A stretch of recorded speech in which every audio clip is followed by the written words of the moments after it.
The morning sun stretched its thin, golden arms over the city, scattering warmth across the cold pavement, where a man and his dog slept against the side of a worn brick building.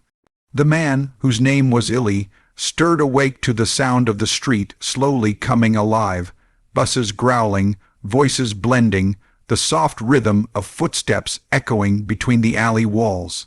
Beside him, curled tightly into the fold of his tattered coat, was Buddy, a scruffy brown dog with kind eyes and a loyalty that shone through even in hunger. Illy smiled faintly, running a rough hand through the dog's fur. "Morning, Buddy," he whispered. His voice was soft, the kind of voice that had learned to be gentle even when the world wasn't. Buddy's tail thumped twice against the ground.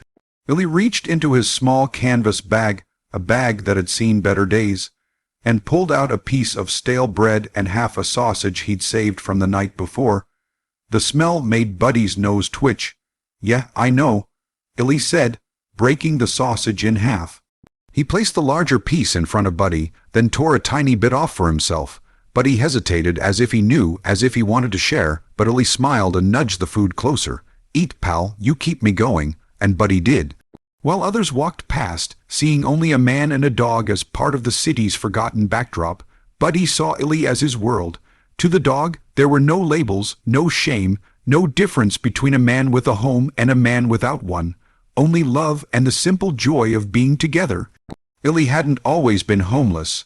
Once, years ago, he had worked construction, strong and proud, the kind of man who could lift a beam with one arm and laugh while doing it.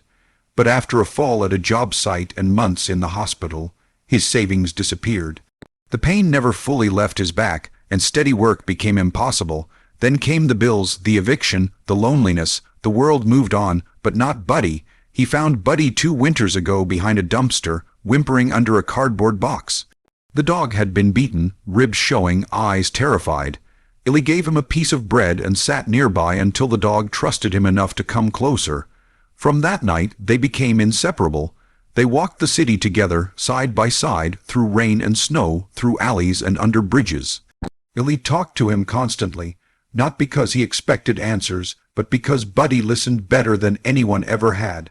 One afternoon, Illy sat outside a small bakery where the smell of fresh bread rolled out like a warm blanket. He watched people come and go, some rushing, some smiling, all carrying bags filled with food. A young boy tugged his mother's coat and pointed.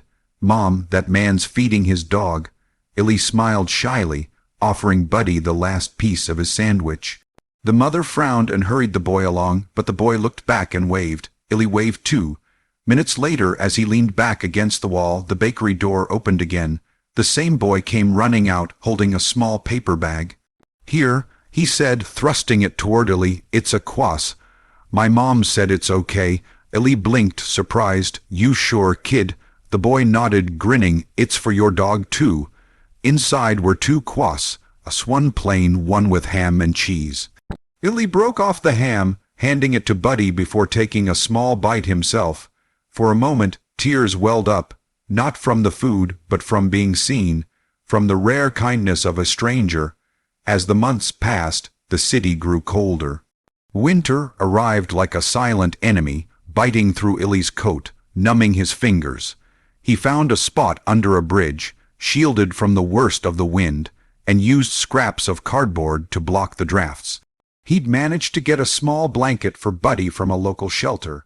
Each night he wrapped the dog tightly and hummed to him softly, as though the sound alone could keep them both warm. One evening, a woman from the nearby diner started noticing them. Her name was Clara, and every night she'd walk past with a bag of leftover soup and bread. "You feeding him again?" She'd ask with a smile, always. Illy would say, "You ever gonna feed yourself first?" Illy chuckled. He'd never forgive me. Clara started leaving extra portions, one clearly meant for Illy, one clearly for Buddy. She'd sit with them for a few minutes, talking about her late husband, about the city, about how hard kindness was to find any more. Illy listened, grateful for her warmth. Sometimes she'd sneak them coffee. "Don't tell my boss," she'd whisper. Illy would smile, sipping slowly, his hands trembling slightly from the cold. "You're an angel, Clara," she'd laugh. Just a waitress with leftovers. But to Illy she was proof that the world still had good people in it. One snowy morning, Illy woke to find Buddy shivering violently. The cold had been harsher than usual. Illy's heart raced. He took off his coat and wrapped Buddy tighter, ignoring his own teeth chattering. "Hang on, boy," he whispered. "Just hang on." He held Buddy close all day, rubbing his fur to keep him warm.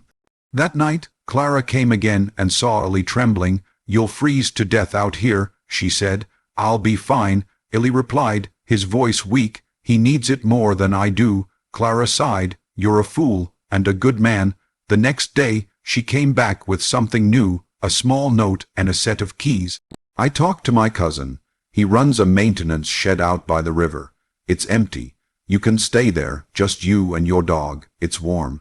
Illy stared at her, speechless. "Don't argue," she said. "Just take it." He did. That night, for the first time in years, they slept under a roof. It wasn't much, just a heater, a cot, and 4 walls. But to them it felt like a palace. Buddy slept peacefully, snoring softly beside him. Illy lay awake, staring at the ceiling, whispering a quiet prayer of thanks to Clara, to the boy from the bakery, to every stranger who'd shown kindness when they didn't have to. Weeks passed. With the shelter of the shed, Illy's strength returned. He started helping Clara at the diner, sweeping floors, washing dishes, fixing things. She paid him a few dollars, enough to buy dog food and a clean jacket from the thrift store. Each morning, Illy would feed Buddy first, watching with pride as the dog wagged his tail, full and happy. Only then would he eat his own share. Word spread around the diner. Customers began leaving small donations for the man with the dog. Soon, Illy had enough to rent a small room in a boarding house. He cried when he turned the key for the first time. He'd once thought the world had forgotten him, but now, standing in a warm room with Buddy asleep on the rug, he knew better. It wasn't grand gestures that saved him. It was small kindnesses, rippling outward like stones tossed in still water. A boy's cross, a waitress's compassion, a dog's love. Years later, Illy would stand outside that same bakery, now with trimmed hair and clean clothes. Buddy, older now but still full of life, sat beside him with a red collar. Illy carried a sign, "Not for money, but for hope," it read. "Never lose kindness. It saves more lives than you think." People still stopped. Some gave food, some gave smiles. Illy always said thank you.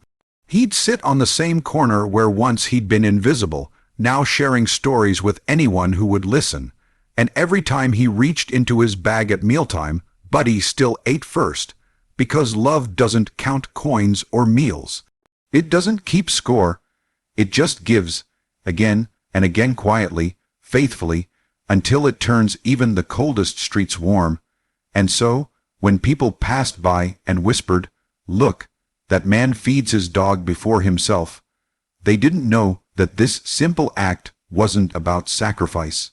It was about gratitude, about friendship, about the purest form of love there is, one that needs no words, only trust.